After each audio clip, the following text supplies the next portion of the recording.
Alright, Chapter 3, The Queen. Once upon a time, the princess rose from the ashes. Her dragon lovers made of her and crowned herself the motherfucking queen of herself. How's that for a happily ever after? In my mind's eye, I always see you sitting by yourself at the kitchen table, smoking your cigarette and drinking your coffee and wanting to be anywhere else but here with us. Were you set free? Maybe we will meet again in another place, a place where forgiveness grows, as lovely as the tomatoes you used to grow in your garden. The shiny red hope that gets me through late nights. 3 generations of women sit around the enormous kitchen table, some hunched over cups of coffee, some hunched over cups of tea. Despite our many differences, we are all laughing so hard that the thunder outside must compete with us. She can't sit here with us anymore, and I'm sure we all feel the heaviness of her absence, but even when every chair is taken and everyone else has to stand, it still feels like there will always be a space for her. Your energy cannot be destroyed. When my mother died, I finally got to meet my father, who I had seen every day for 19 years. It's true what they say. The weight of shared grief can either bring you together or drive you apart. It's never too late for a relationship. When you chose to sit upon a throne made up of lies and the bodies of the people who mistakenly thought they could trust you, the only thing left to do is fall. But I bet it was fun while it lasted. Whatever will you do when someone stops believing your red lipstick-stained lies? Friends can break your heart too. Oh, I bet you regret making an enemy out of... Oh, my Lord. Oh, I bet you regret making an enemy out of me. 1 back, 2 knives. You can hate me forever if that's what you really want, but friends don't just let friends turn into sleepy dragons, not when the claw marks were as fresh as mine were. Hurting others is a choice. I wonder how many times you touched her and had to pretend it was me. Does it still sting? I hope you treat her better than you ever treated me. You can have forgiveness. You can have my forgiveness, but you can't have me.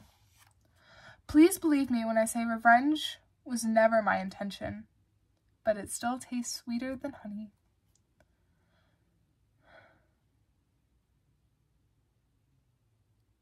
You brought the needle, and I brought the thread. We meant to mend our 2 broken hearts, but we ended up stitching them together. And I like that that's shown as like a little heart. That's cute. If he was my cup of tea, then you are my cup of coffee. Tea simply isn't enough for me sometimes, but coffee can get me through anything. Did I make you up?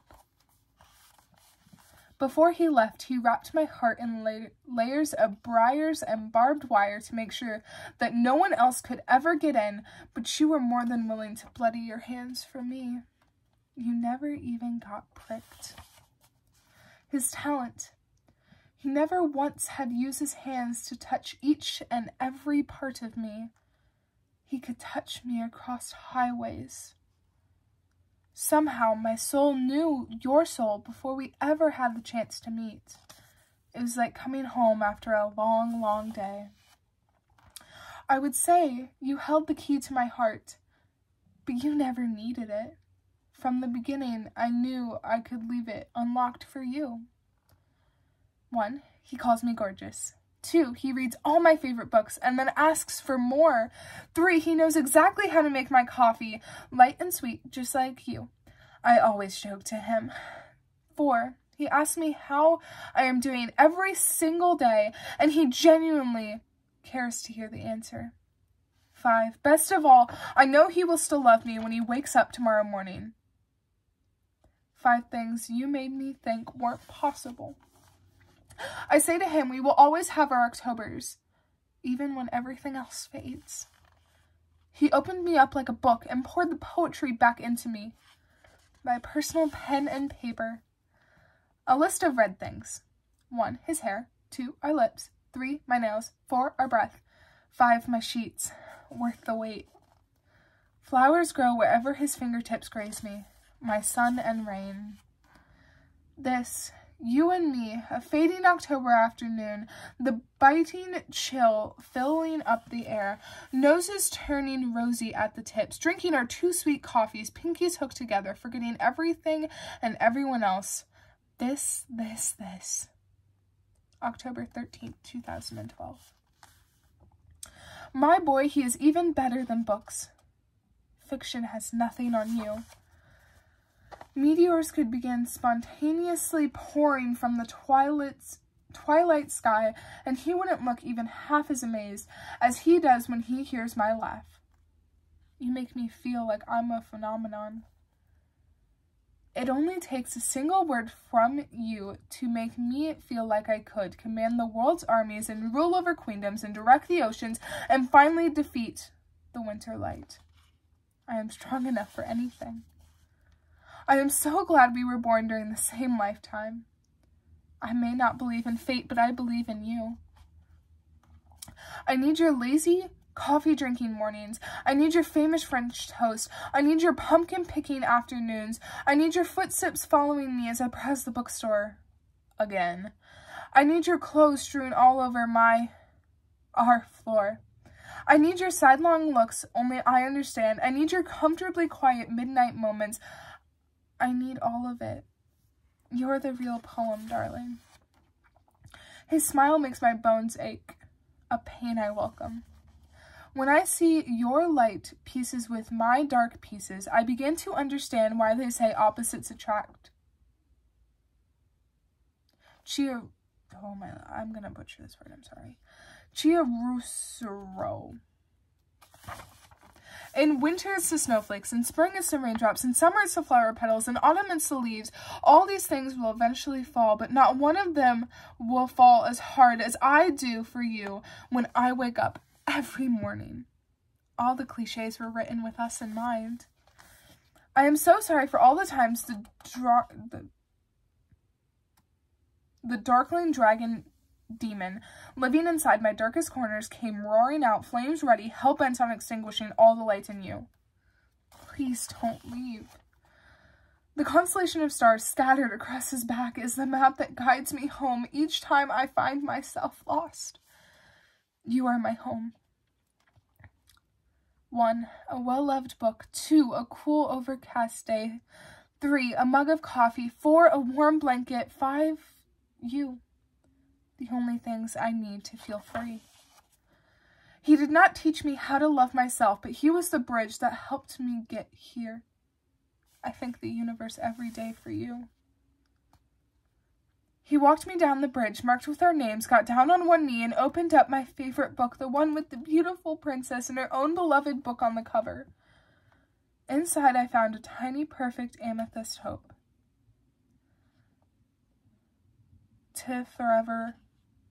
Will forever keep. I let myself know that my life doesn't have to be over just because theirs are, and I went ahead and painted the sun back into my sky. I am allowed to live my life. What are you going to do with your English degree? I plan to crack open the skulls of the masses and plant a colorful garden in every brain. I am going to lace together a necklace of words for everyone I meet. For once in my life, I'm going to make sure someone finally hears me. I don't know. And it's okay not to know. Fiction. The ocean I dive headfirst into when I can no longer breathe in reality. A mermaid escapist too. Over the decades, her books became such a part of her that the ink somehow escaped her veins and bloomed her favorite words and images onto her skin. Now the world would have no doubt she was the page-bound girl. Page to skin. When I die, do not waste a minute mourning me. I may go, but I will leave behind all my 1,001 lives. A book-mad girl never dies. All the oceans and galaxies did not conspire together to create me just so I could reproduce for you. Startling fact number 1. I would like to eat even just one meal without feeling ashamed. Healing is ongoing. I would like to look into a mirror without immediately looking away. Healing is ongoing too. If I ever have a daughter, the first thing I will teach her to love will be the word no, and I will not let her feel guilty for using it. No is short for fuck off. They say they only want flowers to grow from my mouth, so I will look them dead in the eye as I shove soft petals past my lips, chew with my jaw completely unhinged, and spit them down at their feet. I will never be your expectations of me. I am a tigress who has earned her softer than velvet stripes, an ode to my stretch marks. I am a lioness who is no longer afraid to let the world hear her roar, an ode to me. I hope you can find it in your heart to be proud of the woman I have become in spite of you. Still hoping for sugar instead of salt. And the dragon came flying back to the girl, as dragons often do, expecting to find the damaged damsel he left behind so long ago. He was horrified to find the mighty queen standing before him. After all, only queens have the power to vanquish dragons like him. He dared to seat himself upon the throne she built with her own 2 hands, and tell her she would never be strong enough to rule on her own. The queen looked right into the dragon's face as she laughed at his silly words, then unleashed him upon the fire dancing in her palms. Sugar, spice, and fire. I will take the blood-tipped thorns they stuck in you, and from them I will teach you how to weave together the crown you deserve. You are stronger than I will ever know. Chapter 4. You. Raid your library, read everything you can get your hands on, and then some. Go on, collect words and polish them up until they shine like starlight in your palm. Make words your finest weapon and gold-hilted sword to cut your enemies down. A survival plan of sorts. If poetry is a house overcome with flames, then I'm running back into it to save each and every word so I can pass them along to you. Words should save, not burn. Trees have words the wind cannot carry, so we must write on them their stories until there are none left for them to tell. Write the story. Write the story. Push your hands into the dirtiest parts of yourself. Take the rotten decay and turn it into nourishment in life. Water it and sing to it and show it sunlight. Grow a beautiful garden from your aching and teach yourself how to thrive from it. Write your story. The sign you've been waiting for. 1. Fill in the blank. Poetry is anything you want it to be. If you don't want to end up in someone else's poem, then maybe you should start treating people better for a change. An unapologetic poet. When you live in New York or New Jersey, it is almost a rite of passage when someone jumps in front of your train. The first thought is always, I'm going to be late for work. It is never, what a tragedy if she felt like there was no other way out. But it is. It is a fucking tragedy when the world does not stop for you, even when you give it every last drop of your blood. I never learned your name, but you mattered to me. I walk to where the road meets the sidewalk. A man comes up to me, begging me to like him, to let him know if I see any family photos on the muddy, littered ground. He does not care that his home has been reduced to a pile of rubble, that he has lost every stitch of clothing, every last book, every last electronic. He just wants a way to remember. Hurricane Sandy. There's not enough rainwater in all the skies to rinse the innocent blood from your hands. Their lives will always matter. You were sent down from the stars exactly the way you were supposed to be, the way you should, the way you would love, the way you would lust, and the way you would find your wings, and no one should have given the power to take that away from you. You deserve your pulse. A world where all human beings are taken care of shouldn't be called a revolutionary way of life, and yet it is. Burn. We are the generation you give participant trophies to. We are the generation you made wear helmets, elbow pads, and knee pads. We were the generation you gave censored CDs and PG movies to.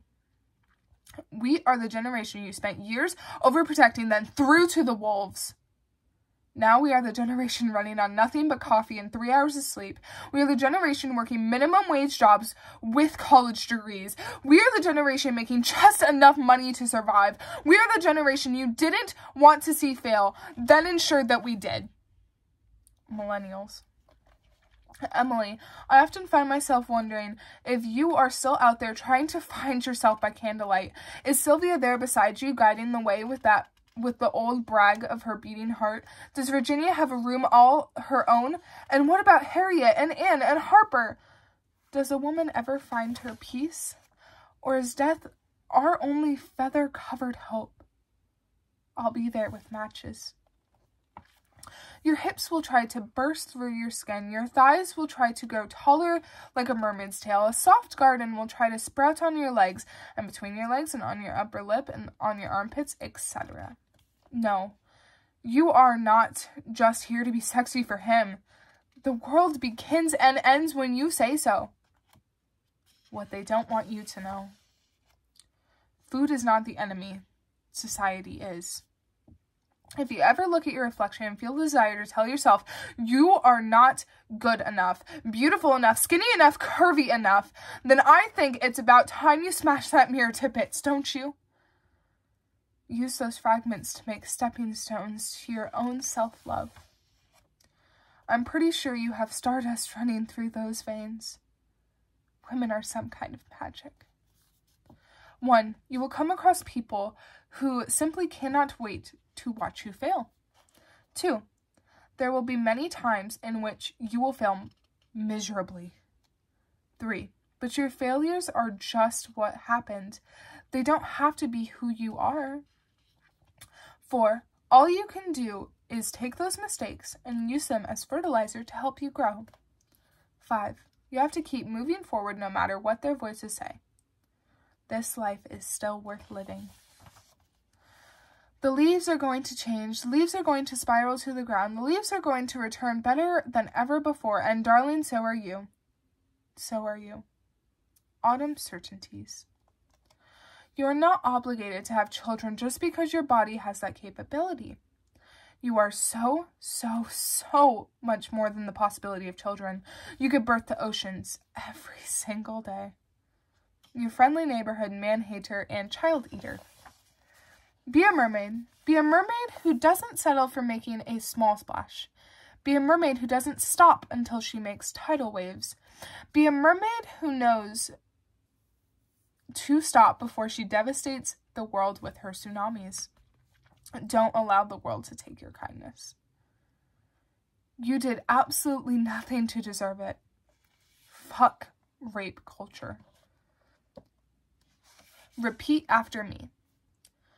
You owe no one your forgiveness, except maybe yourself. The love some girls have for other girls is so gentle and so soft and so fucking beautiful. And these girls deserve to have better stories than the ones where they are murdered because they love with too much in their hearts. Love is never a weakness. The only thing required to be a woman is to identify as one. Period. End of story. Your happiness comes before anyone else's happiness. The real meaning of self-respect. Just because they don't hit you doesn't mean it isn't abuse. Wouldn't you think it a crime to look up at the night sky and tell the stars that they have no sparkle? Guess what? You shine better than all the starlight there's ever been or ever will be. Emotional abuse is still abuse. You're right. You tried, and you tried, and you tried, and then you tried some more. But maybe they just but maybe they just don't have it in them to love you after all. Now I ask you, so fucking what? The only love you need is your own. You deserve someone who makes you feel the otherworldly creature you are, yourself. Be wary of the boys who only ever tell half-truths because they will only ever be half in love with you. Slay those dragons. Make no mistake, there will be dragons. What they don't know is that you will always be ready with coal wedged between your lips and a match poised between your fingers. Here's the vital difference between you. They burn to kill, but you burn to survive. May they never underestimate you again. When someone offers to save you, make it your mission to save yourself. I believe in you. The end. Dearest reader, you have now reached the end of my story. I want to thank you for going on this exhausting journey with me. Please know that for every word you read, it gets that much easier for me to breathe. Amanda Lovelace. Pending your own happy ending, you'll get there.